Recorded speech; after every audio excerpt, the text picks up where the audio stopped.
Hola locos y majaderas, bienvenidos al vídeo que va a acabar de una vez por todas con el gran trauma cultural que ha supuesto el imperialismo. Efectivamente, mes chéris, en este vídeo vamos a solucionar el racismo y el colonialismo para siempre. Una vez termine, todos seremos felices. Pero para esto, primero hay que pasar por... Oh, no. Ohayo, ni-chans. Watashi wa Holocausto de Nairu Yukiko.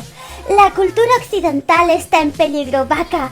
El globalismo de las élites del nuevo orden mundial pretende acabar con todo aquello que heredamos de nuestros abuelos senpai. Lo disfrazan de tolerancia, pero su misión es destruirnos en una batalla cultural judeo-masónica, una que trata de penetrar todos nuestros medios de masas con diversidad y la agenda progresista de los LGBT, etcétera.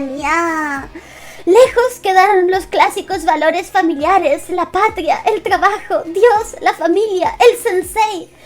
Si el mundo cae en manos de los globalistas, al final no tendremos ni estatuas griegas ni edificios neoclásicos, solo gente marrón y construcciones brutalistas de protección oficial. Eso, amigos, es lo que quiere el comunismo. Y yo digo, ¡Bakana Yoresorus Desu! Quetzal-chan, has cancelado Occidente. Vaca Quetzal, Quetzal burrito. Si nadie te detiene, Occidente se va a llenar de morenos, Holocaust de Nayer Yukiko. Esperaba no volver a verte nunca jamás, pero veo que tienes que venir a llenar de alipor y mis maravillosas y superintelectuales diatribas posmodernas. Gracias. Ahora desaparece. ¡Hop!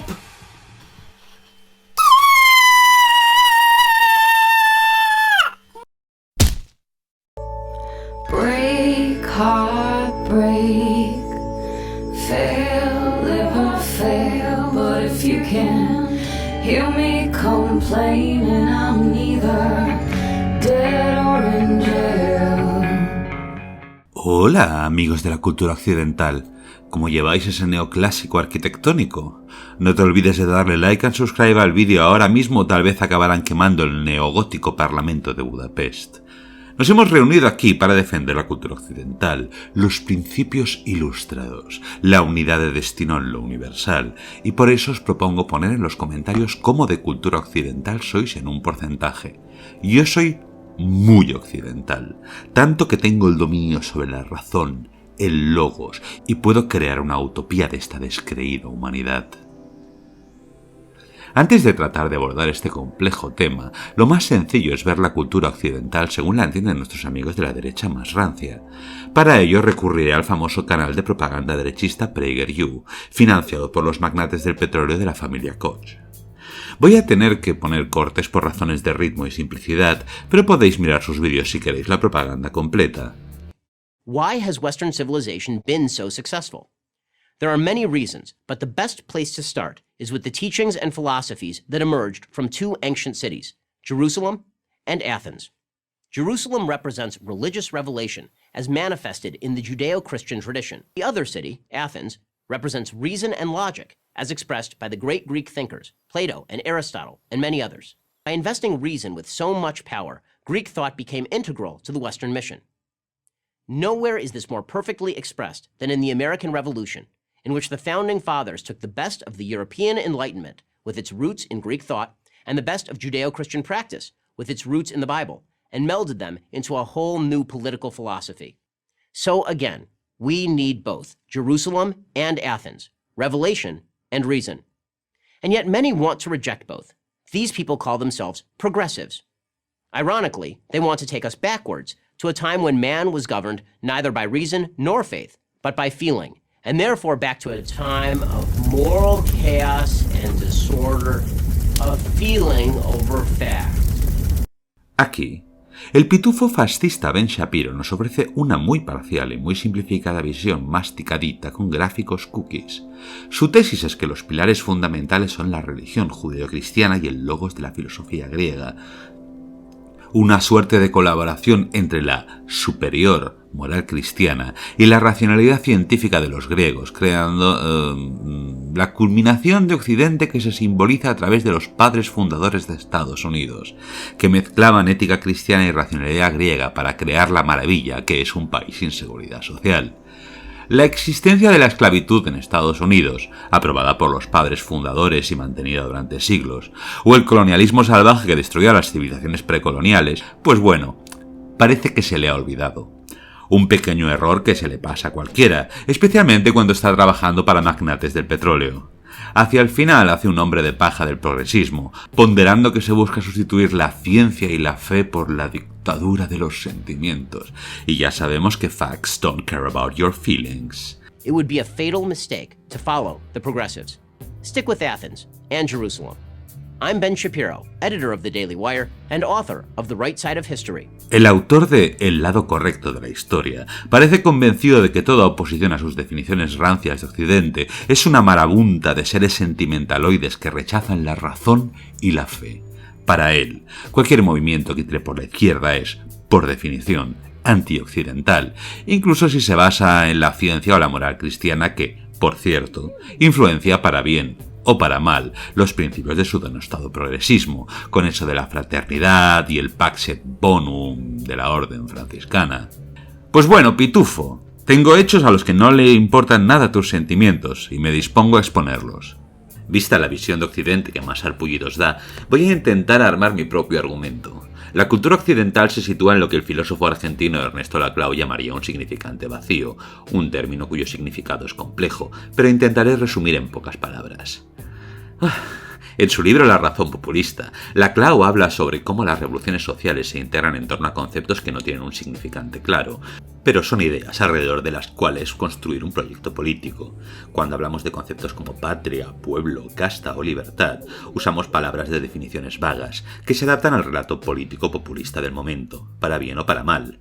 Para el filósofo argentino, estos términos sirven para mover a las masas hacia un gran proyecto político, que aunque vagamente definido al principio, termina por coger fuerza en sus interpretaciones. Por ejemplo, cuando Podemos empezó, hablaba de casta y de pueblo, y de conceptos vaporosos de justicia social que acabó por diluir en su pacto con el PSOE. Ahora es Santiago Abascal, el líder de la ultraderecha, el que ha cogido la batuta populista para unificar todo su discurso en apelaciones demagógicas sacadas del barrizal más apestoso del fascismo. Son la izquierda de las cavernas, son la izquierda de la ruina, de la miseria, son los enemigos del pueblo al que han robado todo el futuro, han criminalizado incluso nuestros hábitos alimenticios, nuestras costumbres y tradiciones. En Argentina, el bueno de Laclau pone como ejemplo de significante vacío el término peronismo. Si habéis oído a los argentinos hablar de peronismo, notaréis que la conversación es casi ininteligible para los foráneos. Si bien uno podría pensar que el peronismo es una ideología definida, las políticas de Carlos Menem, por ejemplo, son distintas de las de los Kirchner. Cito su libro, en que Laclau critica la atomización del concepto. Ya siento que la cita sea poco clara, pero es que Laclau era lacaniano y argentino, y la claridad y la brevedad, pues, no eran su fuerte. Entre ellos no se había internalizado ninguna equivalencia, y lo único que los mantenía dentro del mismo campo político era la identificación común con Perón como líder. Pero esto no era suficiente, ya que Perón encarnaba para cada facción principios políticos totalmente incompatibles. Perón intentó durante mucho tiempo hegemonizar de un modo coherente la totalidad de su movimiento, pero fracasó. El proceso de diferenciación antagónica había ido demasiado lejos. Después de la muerte de Perón en 1974, la lucha entre las diversas facciones peronistas se aceleró y el país entró nuevamente en un periodo de rápida desinstitucionalización. La consecuencia fue el golpe militar de 1970 y el establecimiento de uno de los regímenes más brutalmente represivos del siglo XX. El relato occidental de la historia es tan común que se ha convertido en una mitología. Los griegos y los romanos, las cruzadas, la reconquista española, el descubrimiento de América, el colonialismo y el capitalismo. Si queremos un toque nórdico podemos añadir a los vikingos en la mezcla. ¿Por qué no? Si ahora la patulea se ofende por ver morenos en El Señor de los Anillos. Pero a pesar de que hay un hilo que puede unir todos estos eventos, la realidad es que el relato no se sostiene. La idea de que una serie de buenos valores occidentales puede ordenar el mundo es un engaño en el que cayó uno de los más destacados ilustrados de la filosofía occidental, Karl Marx, cuya visión era casi totalmente eurocéntrica, fija en el mapa histórico del viejo continente. Pero vale, aquí no vamos a por el viejo barbudo. Mis ojos felinos están mirando a... Ah, sí, Vox y a la ultraderecha europea y americana, todos ellos furiosamente repitiendo las mismas consignas de un movimiento social conservador. En un vídeo anterior ya refería su gusto por las teorías de la conspiración, ahora pretendo seguir jodiendo. Aquí algunos de los ejemplos de lo que comparten en sus redes. Para ellos, la cultura occidental es una herencia pasada, desde la filosofía clásica de los griegos a la fastuosa estética de los romanos, cruzando la mitología nórdica con la romana y las cruzadas. Hablando claro, los proxenetas de la llamada cultura occidental deberían leer más libros de historia. En concreto, uno compuestos por NFTs de monos, para motivarles la inversión. El relato etnocéntrico de Occidente tiene muchas ramificaciones, desde el colonialismo hasta todos esos programas del canal Historia, según los cuales cualquier monumento no erigido por gente blanca ha sido por ayuda de algún extraterrestre. Pero siempre se ocupa de ponernos en la cumbre, héroes de la emancipación humana. Este es un tipo particular de superioridad, la idea de que venimos de un mito pasado de Roma, o las cruzadas, o de cualquier otra memez del cementerio.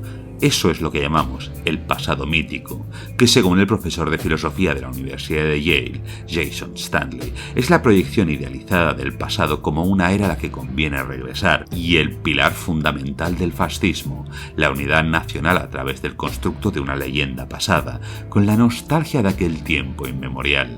De ahí que, en redes sociales, encontremos a menudo que muchos de los que profesan ideas similares a Europa emperifollan sus fotos de perfil con estatuas, nombres de personajes históricos y alguna que otra banderita junto al nombre. Algo que siempre me ha fascinado de estas cuentas criptofascistas son aquellas dedicadas a la arquitectura occidental tradicional, que constantemente llenan su perfil de fotos de repetitivos edificios neoclásicos y tremendos palacios rusos, obras que solo pudieron alzarse en épocas de monarquía para el placer de algunos pocos. El resto de la Western Traditional Architecture que te has perdido ha sido derruida a tiempo para desalojar a los pobres. Bajo las órdenes del emperador Napoleón III, el barón Georges Eugène Haussmann renovó París destruyendo la arquitectura popular para inaugurar grandiosas avenidas por las que podrían circular vehículos enormes sin impedimento alguno, borrando la arquitectura e historia de las clases populares que tendían tanto a la rebeldía. Este diseño se ha mantenido en la ciudad francesa y ha sido aplicado en muchas ocasiones para mover tanques cómodamente por la ciudad y para así reprimir manifestaciones y protestas. Alemania, por cierto, también aprovechó estas amplias avenidas para sitiar la ciudad en la Segunda Guerra Mundial. Pero mientras digo estas palabras, oigo el sonido de abanicos y nada glamurosa de puto Miquel. El portal se está viendo tras de mí y... Oye, puto furro, que digo yo que ya que vas a hablar de historia y de cosas posmos, por lo menos podrías haberme llamado. Además, todo sea por participar en la demolición de ese marmóreo edificio neoclásico llamado Occidente. Porque vale, Occidente es un significante vacío, pero mucha gente no lo cree así, y hablan de que los pilares de la cultura occidental existen y que están en peligro por los posmos, los woke, los maricas, los inmigrantes... Sí, también los furros, no te escapas. Y quiero por un momento jugar al juego de los defensores de Occidente para ver si hay algo de realidad en estos pilares occidentales. Así que vamos a aceptarlos por un momento a ver si se sostienen. Bien, probablemente encontremos distintas definiciones a cuáles son los pilares o los valores de Occidente según si preguntamos a un liberal o a un criptofascista, pero las respuestas que se dan más a menudo son Grecia, Roma y los valores judeocristianos, a menudo resumido como Atenas, Roma y Jerusalén. Ciudades preciosas. Pueden sugerirse otras cosas como la Ilustración o la Revolución Francesa, pero, y citando un artículo del Español, tal es su centralidad que la caída de cualquiera de estos tres pilares supondría el derrumbe del templo civilizatorio. Así que vamos a sacar la bola de demolición, como Miley Cyrus. Bien, empecemos por Grecia. De Grecia se dice que hemos heredado dos cosas, la democracia y la filosofía. Bien, hablar de la democracia griega es hablar un poco de una entelequia, de algo que no existió. La antigua Grecia era un cúmulo de ciudades-estado, cada una con su sistema de gobierno, y en la que solo una pequeña clase se calificaba como ciudadanos. Lo más apropiado sería hablar de democracia ateniense, el sistema de gobierno que estuvo en vigor en la ciudad-estado de Atenas, específicamente entre los siglos V y IV. a.C.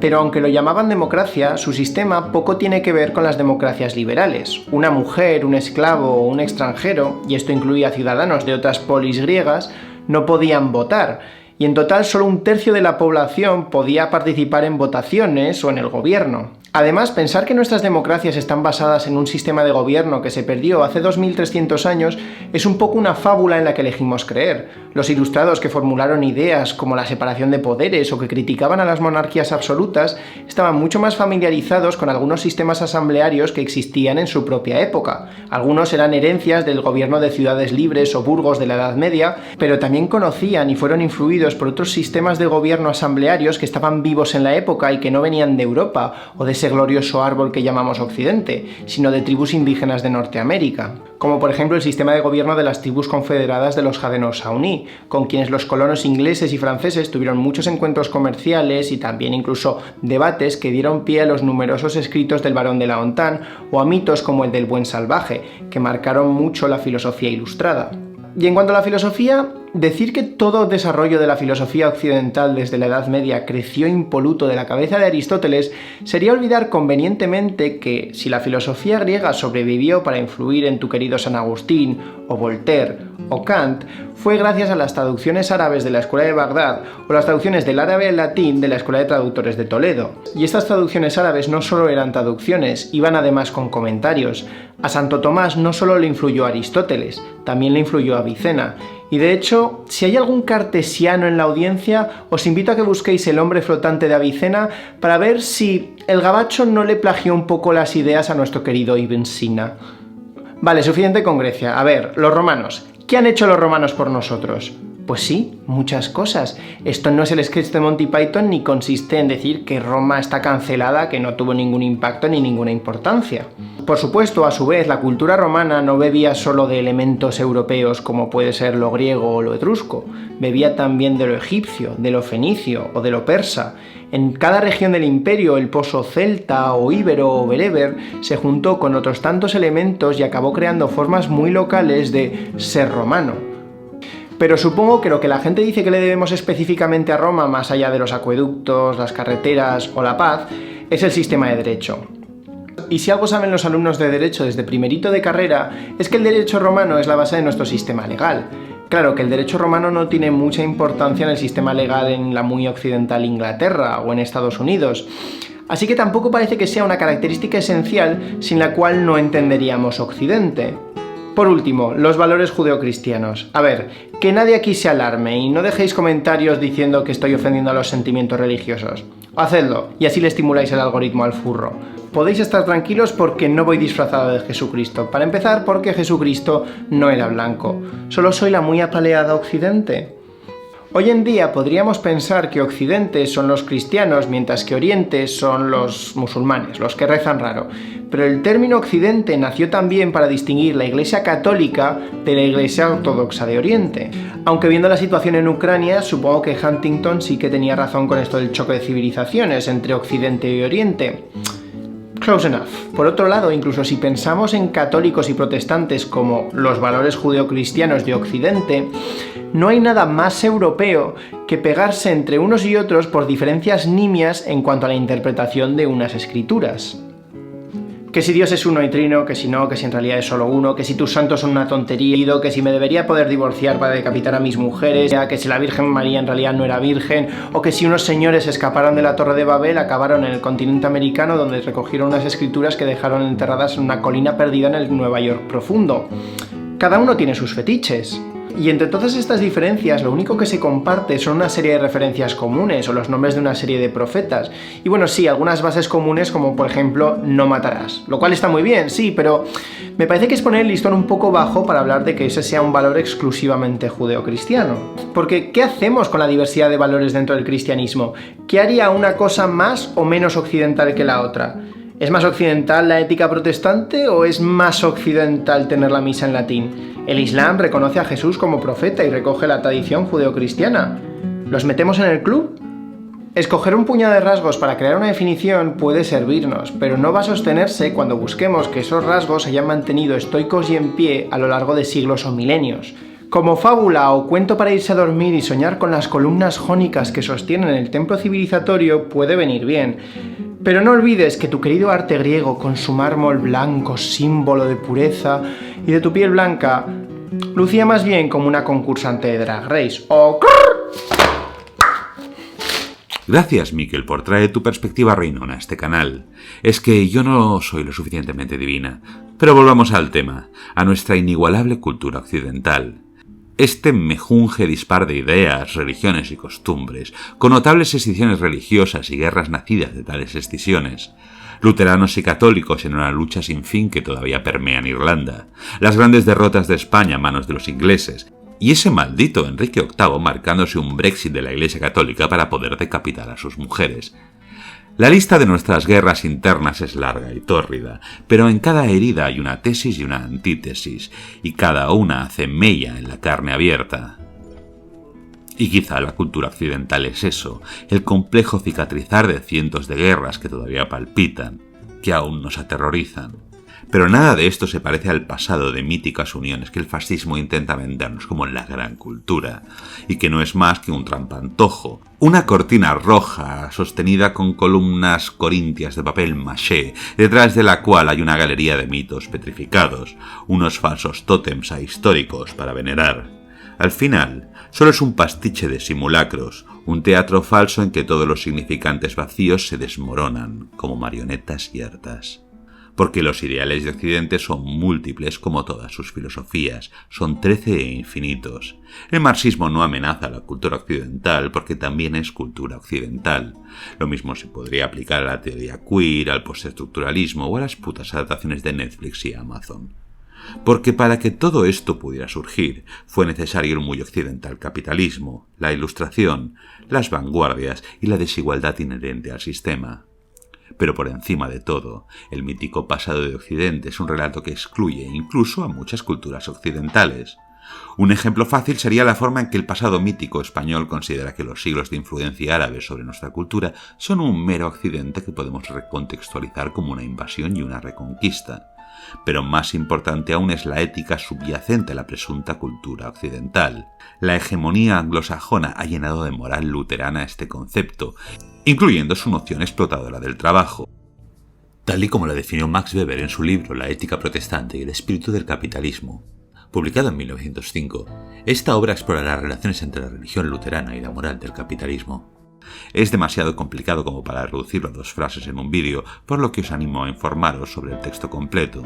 Lo que queda al final es un Frankenstein de filosofías utilitaristas y liberales nacidas de filósofos pálidos con apellidos ingleses de hace apenas 200 años, y las iconografías nostálgicas que harían llorar de emoción a Goebbels. La cultura occidental es así una estafa, una fabricación anglocentrista que pregona las ideologías de la derecha más viperina. Lo demás queda excluido, narrado como si fuera una anomalía en la farsa del progreso lineal de la historia. Las complejas mezclas y experiencias de diferentes pueblos y culturas son reducidas a invasiones y reconquistas, presentando como un simple combate de moros y cristianos lo que fueron siglos de pactos y fricciones. Basta con que cualquier español se asome a su historia ibérica para ver esos vagos ideales de la cultura occidental interpretada por demagogos de poder y piel blanca. Pero si tenemos que aceptar el juego de su defensa, la cultura occidental es mucho más que los estereotipos racistas que esta panda de energúmenos babeantes ha decidido apropiarse. El problema está en representar todas esas ideas dispersas como un monolito duro e intimidante, como un cipote falogocéntrico, cuando la realidad es compleja y tiene raíces y tiene pétalos y rosas multifolias de perfumes y venenos. Obviamente no todo lo nacido de la llamada cultura occidental es malo, y aunque es absurdo sentirse orgulloso por algo que sucedió antes de que yo naciera y en lo que no tuve ningún efecto, puedo decir que no todo puede reducirse a la conquista y el colonialismo. A mí me gusta Europa y la filosofía que ha legado a la humanidad, aunque esté plagada de viejos señoros blancos. A mí me gusta España, con todos sus defectos y sus corruptelas, porque también siento en mí el flamenco andaluz y la rumbita catalana, la unión del sur y el norte, el guitarreo de los hermanos gitanos, el zapateo en una tierra seca y sufriente. A mí me gusta la melancolía catalana de poetas como Vicent Foix, Papaseit o Salvador Espriu, y resuenan dentro de mí en las peores noches de pesadilla, como un salvavidas lanzado en medio de un colchón. Pero todo esto que menciono ha quedado soterrado bajo ese trampantojo rancio de la cultura occidental vista a través de un prisma primario, que mira la historia puramente como una guerra racial o cultural, conscientemente ignorante de todos los matices, exprofeso atrapando en un relato militarista al mal llamado Occidente. De esta manera, sometemos la riqueza de nuestra querida filosofía a un reduccionismo obsceno, que termina por definir este milagro de milenios de intercambio en una serie de definiciones estancas propuestas por pálidos ideólogos anglosajones. Esta visión de la cultura occidental no es sino una momia filosófica a la que se aferran solamente los más reaccionarios. Pero yo solo soy un pequeñito furrito posmo, testigo de la vorágine incesable de la historia. Me limito a observar desde mi minúsculo cuerpo en mi ciudad chiquita, en mi país pequeño. He estudiado a los grandes pensadores de esta cultura occidental y he visto que algunos, como Kant, consideraban a los españoles holgazanes cuasi africanos, mientras otros, como Goethe, pensaban que los catalanes teníamos en Montserrat una conexión única con la tormenta telúrica del cosmos. Todo esto no son más que mitologías a las que yo no pertenezco, porque esta cultura occidental monolítica nace de culturas europeas ajenas a la mía. Escucho a Arcángel y a Camarón, me pierdo en la melancolía del tango de Adriana Varela. Mercedes Sosa y Violeta Parra cantan con la voz de todos, y mi afinidad cultural está mucho más cercana a Latinoamérica que de Alemania o incluso Francia. Sí, comparto el sistema económico capitalista con todos estos países, y como muchos conciudadanos de esta epítome de Occidente, no estoy contento. No cuando ha sido paulatinamente forzado por los intereses de los países más ricos, expandiendo mediante golpes de Estado y lobbies políticos este esperpento que ahora osan pasar por cultura, y si no, pregúntale a los milicos qué hicieron con la moneda. La cultura occidental que nos venden es una farsa, un caballo de Troya de neoliberalismo y conservadurismo, un ídolo de barro dorado con oropeles. Esta zona geográfica colonizada que algunos han querido generalizar como el mundo occidental es una paella con más ingredientes de los que podemos deglutir. Un crisol cultural que se resiste a cualquier sistematización arbórea y compacta que los filósofos del langostino quieren vendernos. Pero a mí me gusta la cultura occidental. He estudiado la evolución de su pensamiento durante años en la Facultad de Filosofía y lo sigo haciendo hasta hoy. Pero la cultura no es un armatoste fijo como nos han contado, no es un caballo de madera. Es una red de comunicaciones culturales, un rizoma de ideas que compiten y se enredan entre ellas, una montaña rusa de progreso y retraso, un torbellino de ideas que se niegan y se complementan. Charlatanes son todos aquellos que reduzcan este crisol a la piel blanca, al capitalismo, al parlamento. Charlatanes los proxenetas de la filosofía, los talibanes de la razón etnocentrista, los falos tiesos del patriarcado. Charlatanes los buitres que bombardean el sur, que promulgan falsas ciencias y ficciones de vacío, que dictan la moral de la audiencia. Charlatanes ciegos que adoran la piel blanca y adolecen del cobre y el ébano. Charlatanes pequeños y asustados, las tiranillas terfas del lavabo de mujeres, los acomplejados boludos de sus culos. Todas ellas, todos ellos, no son la cultura occidental, son su detrito. Like and subscribe, coño, deja un comentario que eso le pone al algoritmo. Por cierto, si quitáis el adblock y veis anuncios, gano un dinerillo miserable. Pero si queréis apoyarme, un solo dólar en Patreon, una suscripción en Twitch durante un simple mes ya me da más dinero que 100 anuncios en YouTube. Así que pon el adblock sin complejos y deja tu propina y podrás acceder a mi servidor de Discord. Y si donas más de $10 diré tu nombre en plan sexy en una bañera. Mira qué glamour. Así saludo a mis honorables mecenas de Patreon. A ver. Antón Iglesias, Sergio, Gailien, Miquel Gómez El Zaurdia, Raúl MM, Danay Obligado, Naro F, Marco Arrieta, Sensadeu, Kia Shachun, Banjabú, José Luis, SBA Bogotá, Zunguzein, Rubén López, Solonacho, Uli22, Guillermo Emilio Garro Palacios, Daquilá, Fanarfius Beats, Idle Stardust, Algo 332, Pablo Saura, Marcos Ovejero, Azahara Muñoz, Yabet Bermeo Márquez, Cecilia Serrano Moreno, Oscar Ritculi, Oscar, Haz, Pauda Player, Antonio Ángeles, Ángel José, José Carvajalino Olave, Karen Patti Chaides, Moltimor, Ángel García Menéndez, Mauricio Ciprán. Joder, con el puto. ¡Ah! Odio vivir cerca del hospital. Vale, venga, va, largo. Ya se puede estar muriendo. En fin. Arrabalera, como un sol de enredadera, la. Incomprensible. No hay manera de entender qué coño dice la Clau.